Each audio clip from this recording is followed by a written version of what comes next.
Good afternoon, everyone. Good afternoon. We have a lot of news today, and I have quite a few announcements for you, so let's get to it.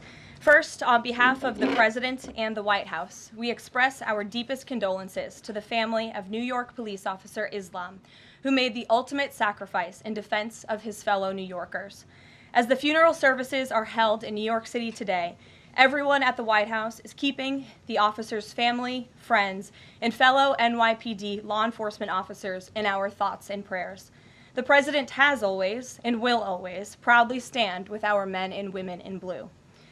May God bless Officer Islam and the other individuals who were tragically killed in this senseless act of violence. In other news, President Trump's working visit to Scotland was a huge success. In less than 48 hours, President Trump brokered the biggest, most impactful trade deal in history and prevented a war in Asia for the second time since he took office. We have never had a president who wields the full power of the United States to negotiate good deals for our country and its people like President Trump. This is what maximum leverage looks like. On the peace front, President Trump helped deliver an immediate and unconditional ceasefire between Thailand and Cambodia. The two countries were engaged in a deadly conflict that had displaced more than 300,000 people until President Trump stepped in to put an end to it. The president spoke directly on the phone with the acting Prime Minister of Thailand and the Prime Minister of Cambodia to inform both leaders that unless they brought their conflict to an end, there would be no trade discussions or agreements with the United States. Almost immediately afterward, a peace was brokered that will save thousands of lives and allowed for trade negotiations with these countries to resume, and they have. The president has now ended conflicts between Thailand and Cambodia, Israel and Iran, Rwanda and the Democratic Republic of the Congo, India and Pakistan, Serbia and Kosovo, and Egypt and Ethiopia. This means President Trump has brokered, on average, about one peace deal or ceasefire per month during his 6 months in office. It's well past time that President Trump was awarded the Nobel Peace Prize. I know the topic of Israel is on everyone's mind. I have an update from Special Envoy Steve Witkoff, who I got off the phone with this morning. Special Envoy Witkoff and Ambassador Huckabee had a very productive meeting with Prime Minister Netanyahu and other officials today in Israel on the topic of delivering much-needed food and aid to Gaza. President Trump is a humanitarian with a big heart, and that's why he sent Special Envoy Witkoff to the region in an effort to save lives and end this crisis. Tomorrow, Special Envoy Witkoff and Ambassador Huckabee will be traveling into Gaza to inspect the current distribution sites and secure a plan to deliver more food and meet with local Gazans to hear firsthand about this dire situation on the ground. The Special Envoy and the Ambassador will brief the President immediately after their visit to approve a final plan for food and aid distribution into the region, and we will provide more details for all of you once that plan is approved and agreed on by the President of the United States.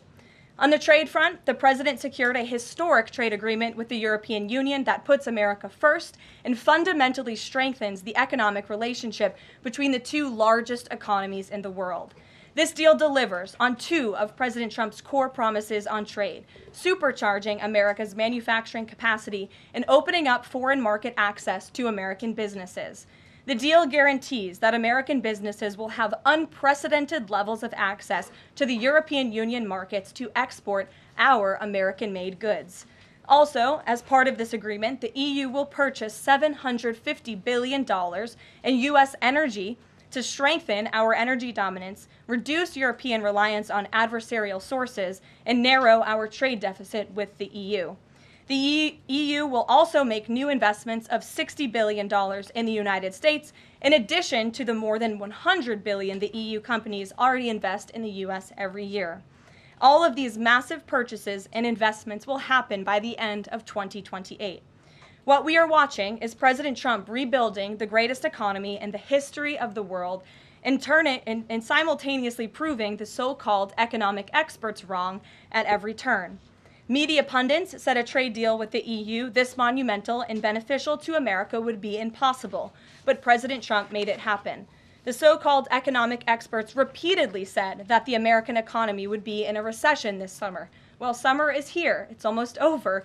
And that recession does not exist. Yesterday, in fact, real GDP growth in the second quarter increased at a 3.0% annual rate, significantly above expectations. President Trump's America First policies are driving economic growth, as he always said they would. And this growth is being driven by the private sector, not the government. Federal government spending fell for a second straight quarter, while real business fixed investment rose by nearly 2%. Following its first quarter surge. President Trump is right-sizing government spending, reversing the damage done by the Biden administration, and allowing the private sector to flourish. The same so-called experts claimed that President Trump's tariffs would spike inflation and hurt American consumers. But consumer spending growth just accelerated and inflation remains right on track. For the past 5 straight months, core inflation has come in below market expectation and remains in line with the Fed's 2% inflation target. Meanwhile, customs and tariff revenues have already totaled more than $150 billion since President Trump took office, leading to the first June budget surplus in nearly a decade. Those revenues will skyrocket even further starting tomorrow when new reciprocal tariff rates take effect. President Trump is restoring America's economic sovereignty by reducing our reliance on foreign countries, boosting investment in the U.S. to the tune of trillions of dollars, and creating hundreds of thousands of high-paying jobs for the American people. With America finally put first on trade and the largest middle-class tax cuts in history and other pro-growth provisions of the One Big Beautiful Bill beginning to take effect, the American economy will boom like never before over the course of the next 3.5 years, thanks to the president's vision. Finally, as you all know, the president signed an executive order earlier this year to solve the problem of exorbitant pharmaceutical pricing. According to recent data, the prices that Americans have been paying for brand name drugs are more than 3 times the price other similarly developed nations pay. The president is determined to solve this problem and took further action today. He has signed 17 letters to pharmaceutical companies' CEOs, and I would like to read you one of these letters to the CEO of Eli Lilly. All of these letters will be provided to you following this briefing. This is to the CEO of Eli Lilly from the President of the United States. On May 12, 2025, I signed an executive order delivering most favored nation prescription drug pricing to American patients to stop global freeloading and guarantee that Americans pay the same prices enjoyed by other developed nations. Right now, brand name drugs in the United States are up to 3 times higher on average than anywhere else for the identical medicines. This unacceptable burden on hardworking American families ends with my administration. Most proposals the Trump administration has received to resolve this critical issue promised more of the same, shifting blame and requesting policy changes that would result in billions of dollars in handouts to industry. Moving forward, the only thing I will accept from drug manufacturers is a commitment that provides American families immediate relief from the vastly inflated drug prices and an end to the free ride of American innovation by European and other developed nations. Accordingly, I'm calling on Eli Lilly and Company and every manufacturer doing business in our great country to take the following actions within the next 60 days. Extend the most favored nation pricing to Medicaid, guarantee most favored nation pricing for newly launched drugs, return increased revenues abroad to American patients and taxpayers, provide for direct purchasing at most favored nation pricing.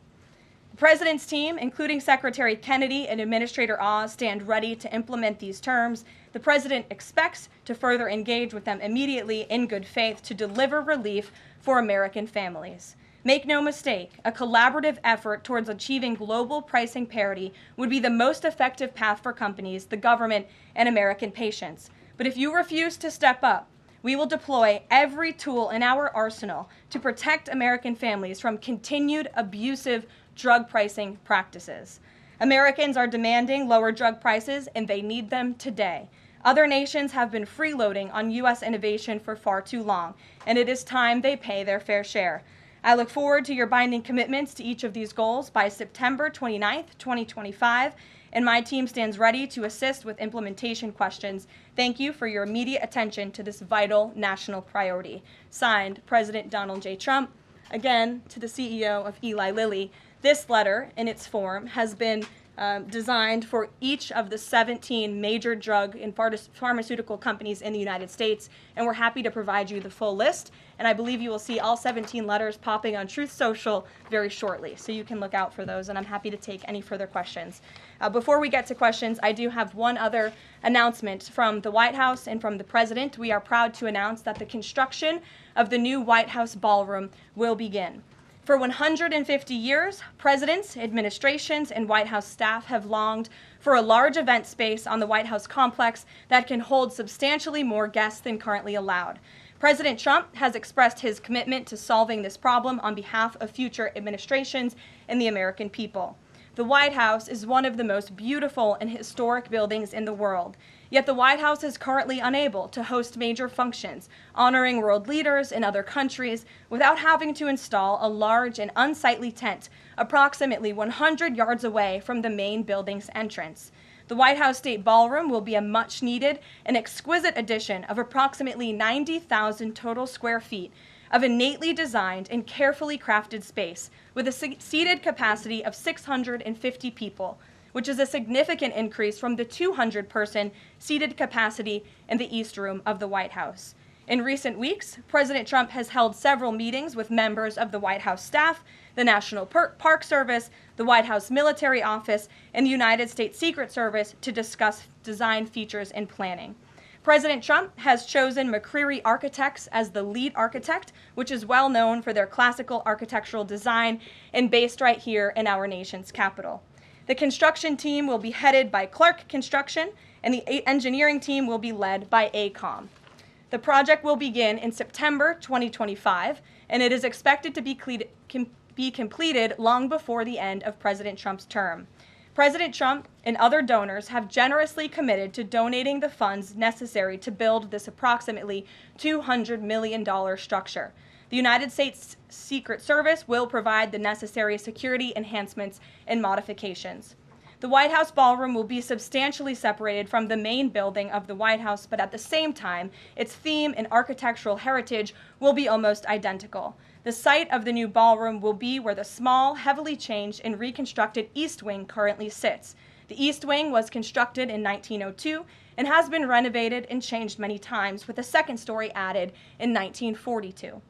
White House Chief of Staff Susie Wiles has provided the following statement. President Trump is a builder at heart and has an extraordinary eye for detail. The President and the Trump White House are fully committed to working with the appropriate organizations to preserve the special history of the White House while building a beautiful ballroom that can be enjoyed by future administrations and generations of Americans to come. In the White House, we will continue to provide the American public and all of you in the press with updates on this project at whitehouse.gov/visit. And if you go there shortly, you will be able to see renderings and visuals of what this ballroom will look like, both the exterior and the interior. I have provided some photos for all of you in the room today. This is the interior of the ballroom space. It's quite beautiful. And then this is the exterior of the ballroom space. As you can see, it will come off of the executive mansion as it sits today, and the East Wing will be modernized and renovated. We're happy to answer any further questions on that, Jennifer. Since you're so eager, I will go to you, but first, as always, I want to start with our new media seat, Ben Weingarten. Why don't you go ahead, Ben? Thank you. In light of the release, the declassification of the annex to the Durham report today, beyond any potential prosecutions, the outcomes of which will likely be uncertain, what does the President believe justice for Russiagate ought to entail? Might it include restitution for those whose lives were upended as a consequence of Russiagate, and perhaps a major reorganization of the national security apparatus? Well, I think a major organization of the national security apparatus, at least here at the White House within the National Security Council, has indeed taken place, and the President entrusts his current CIA director, John Ratcliffe, and our ODNI director, Tulsi Gabbard, to make the necessary changes to ensure classified intelligence, especially that could implement or hurt the national security of our country, does not make its way into the hands of irresponsible actors who want to politicize that intelligence for their own end. Since you brought up the declassification report that was put out by Senator Grassley today, I'm glad you brought it up, because this should be a story every outlet in this room should be covering. This is further evidence that Hillary Clinton approved the Russia hoax against President Trump. Her campaign financed it. Again, she approved it. And the FBI and the CIA were both weaponized to, as our director of CIA has said, accelerate this hoax against then-candidate and former President Trump. To answer the heart of your question, the President wants to see justice served, and he trusts the Attorney General and the Department of Justice to implement that justice and hold these people accountable. One more question, briefly, Sure. if I may, on a totally different topic. There's been legislation reintroduced in the House and Senate on designating the Muslim Brotherhood as a terrorist organization. The Muslim Brotherhood is considered by many to be the fountainhead of Sunni Islamic supremacism, from which Hamas and other groups have spawned, with a nexus to domestic organizations as well. Does the President support designating the Muslim Brotherhood as a terrorist organization? Frankly, I'm not sure, because I haven't talked to him, and I would never want to get ahead of the National Security Council on specific designations. It sounds like something this administration would support, but we can get a firm answer for you. How's that? Thank you. Thanks for being here. Jennifer, go ahead. Eager beaver today. How much of the East Wing will be torn down? The entire East Wing, or just parts of it? So the East Wing is going to be modernized. The necessary construction will take place, and for those who are housed in the East Wing, including the Office of the First Lady, the White House Military Office, the White House Visitors Offices, those offices will be temporarily relocated while the East Wing is being modernized.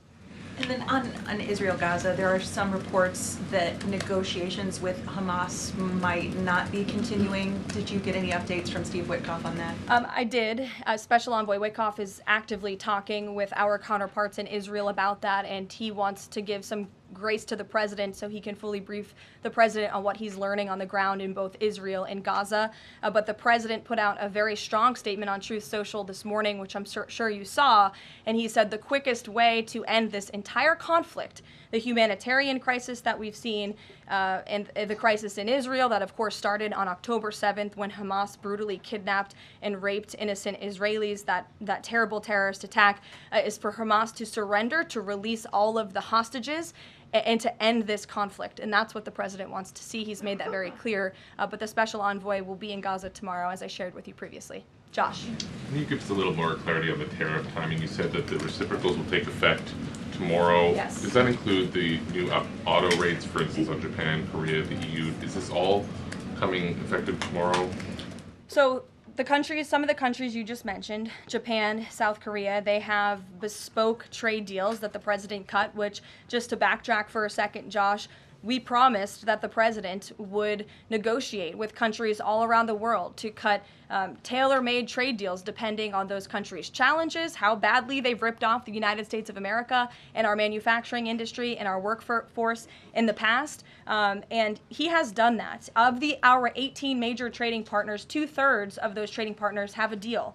We've sent out 17 letters to countries around the world. And the rest of those countries that either do not have a deal or have a letter, they will be hearing from this administration by the midnight deadline tonight. So yes, tomorrow, August 1st, the reciprocal rates will be going into effect. If more deals are cut between now and midnight, I will never count out the president. You've seen him do it before. He cut 3 deals in one day very recently. So we'll see what happens. I do know foreign leaders are ringing his phone, realizing this deadline is a real thing for them tomorrow, and they're bringing offers to the table.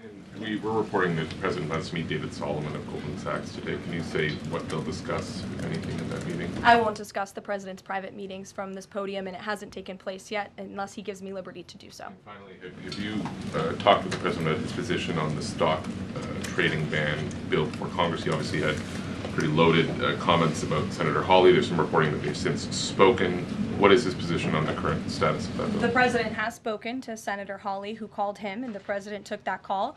As the president said in the Roosevelt Room yesterday, conceptually, he of course supports the idea of ensuring that members of Congress and United States senators who are here for public service cannot enrich themselves. And the reason that this idea to put a ban on stock trading for members of Congress is even a thing is because of Nancy Pelosi. I mean, she is rightfully criticized because she makes, I think, $174,000 a year, yet she has a net worth of approximately $413 million.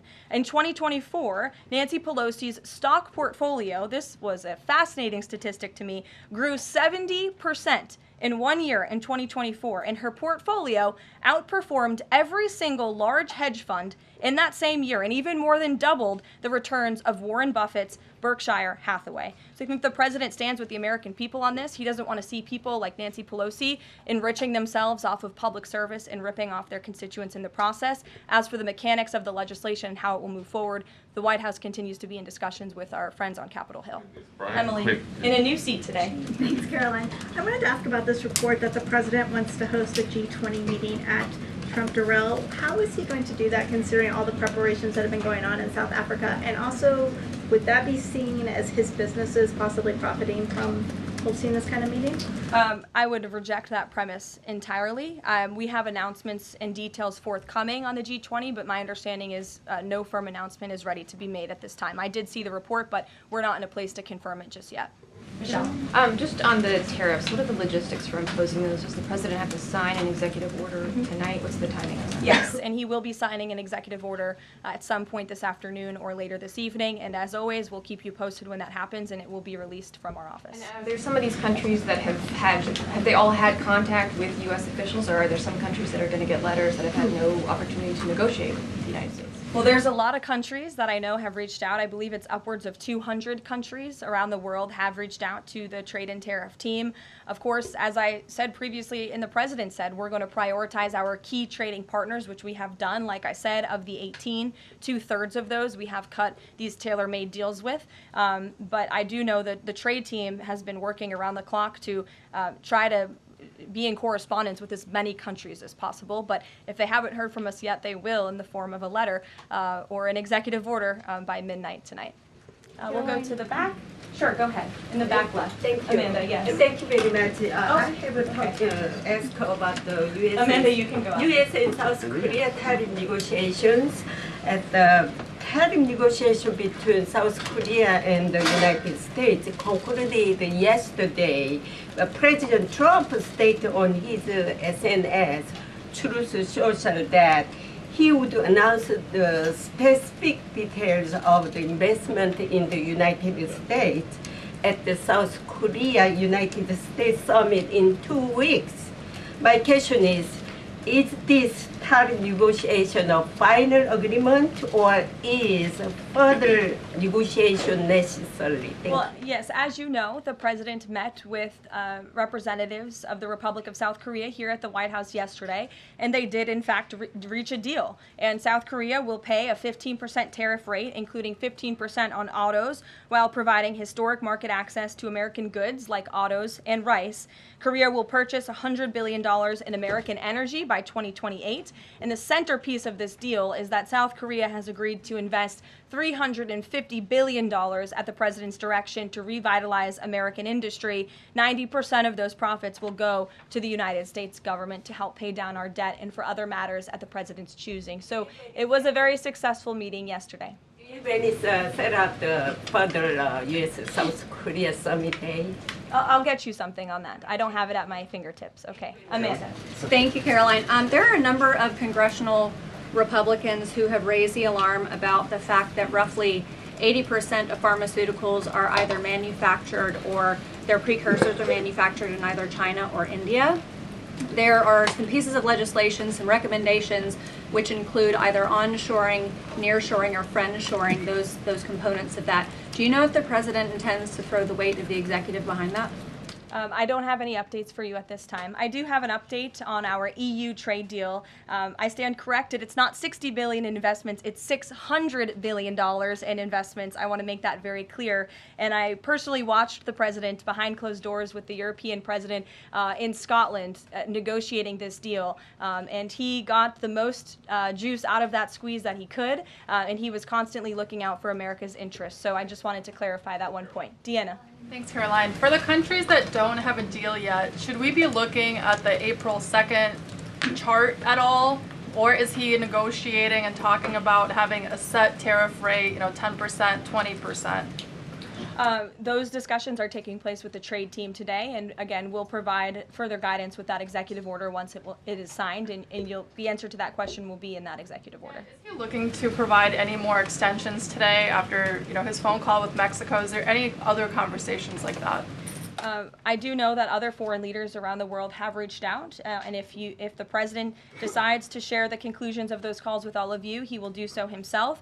But I do want to reiterate what the president said about Mexico. Mexico is still paying tariffs. They're paying a 25% tariff on fentanyl, 25% tariff on cars, a 50% tariff on steel, aluminum, and copper. And additionally, Mexico has agreed to immediately terminate its non-tariff trade barriers, of which there are many. And as the president said, we will continue to talk to Mexico over the next 90 days with the goal of signing a larger trade deal. The key to this, again, is Mexico has agreed to terminate those non-tariff barriers and to continue to work with us in good faith.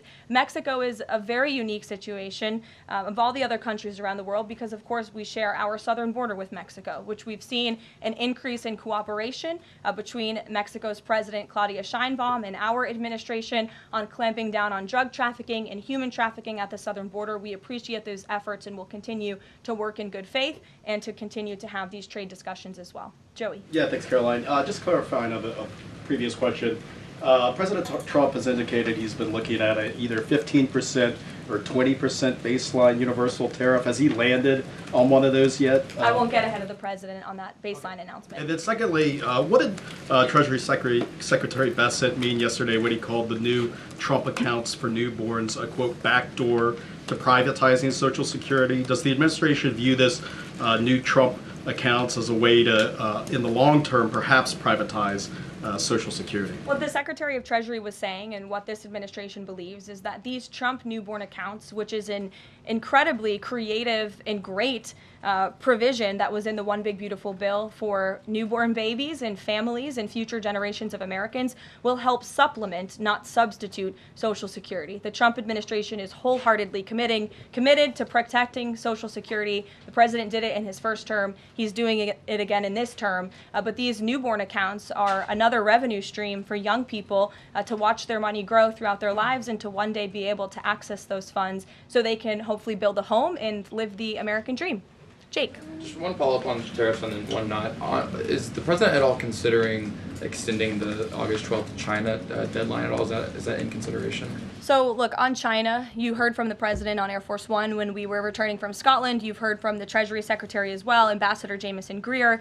They just spent 2 days in Geneva for their third round of talks with China. And the current policy, the current trade program that we have going with China right now, as it stands, will decrease our deficit by $5 billion this year. So we are moving in the right direction when it comes to China. And Secretary Bessent and Ambassador Greer continue to be in direct communication with our Chinese counterparts. But is the deadline, is it extension on the table potentially from the August 12th deadline as it stands? I don't think so, but I'll let the Secretary of Treasury speak on that because he's leading these negotiations. Reagan, go ahead.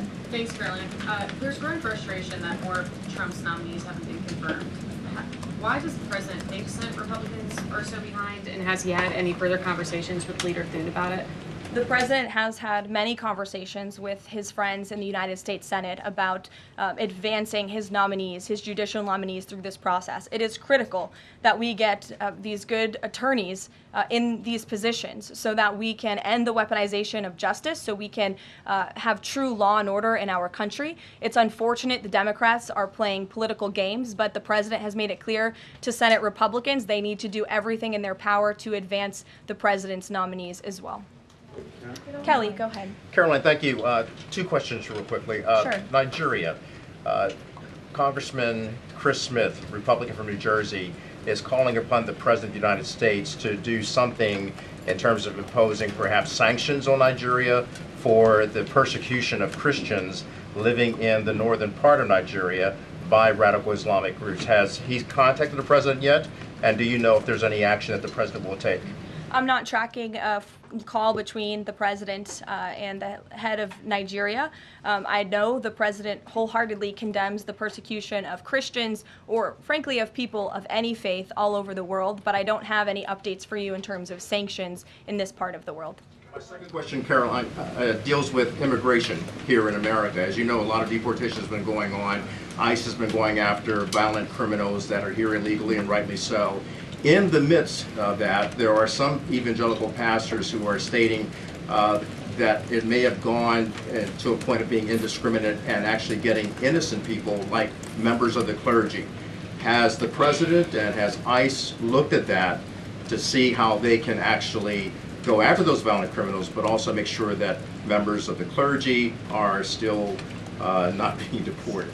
Well, look, the administration has always maintained the position that anyone who illegally crosses our nation's borders is subject to deportation. That's just the law of the land, and we must be a nation that enforces our laws.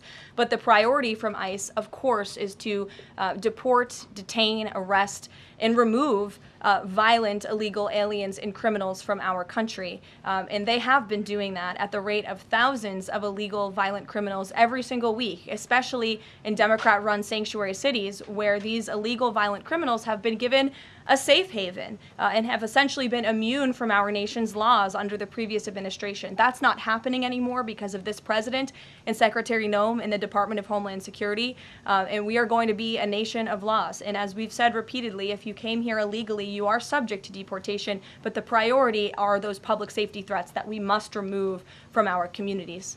Thank you so much, Caroline. Two questions. So what Hamas hardens its position and Israel provides aid? Do you have any new information on the hostages that need aid too? And second question, we heard President Trump criticize President Macron and Prime Minister Starmer for their statement about recognizing a Palestinian state. What is the president's position on recognizing a Palestinian state? And will he recognize Israeli sovereignty in Judea and Samaria?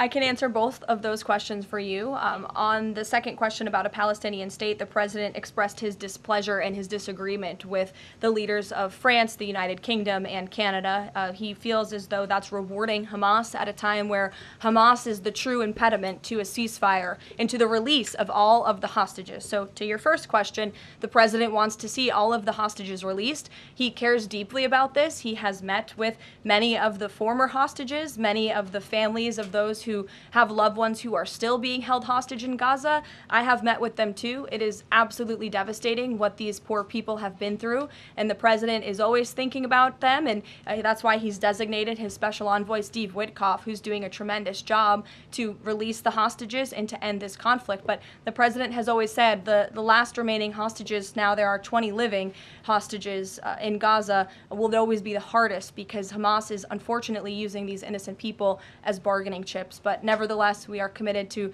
seeing this come to an end.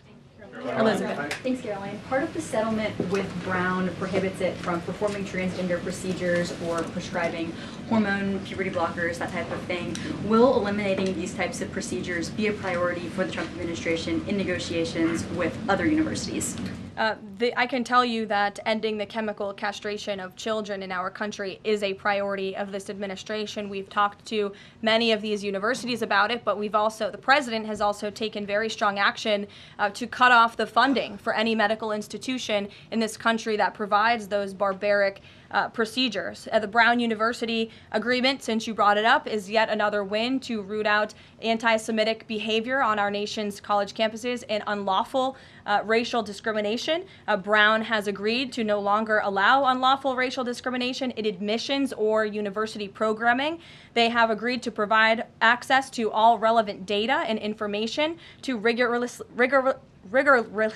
rigorously assess compliance with its commitment to merit-based admissions, and they will pay $50 million over 10 years to state workforce development organizations that comply with anti-discrimination laws, supporting regional economic growth and career opportunities. Brown will also adopt the definitions of male and female from President Trump's executive order, defending women and gender ideology extremism for women's sports, programming, facilities, and housing. Brown will no longer perform gender reassignment surgeries on minors or prescribe them puberty blockers or cross-sex hormones.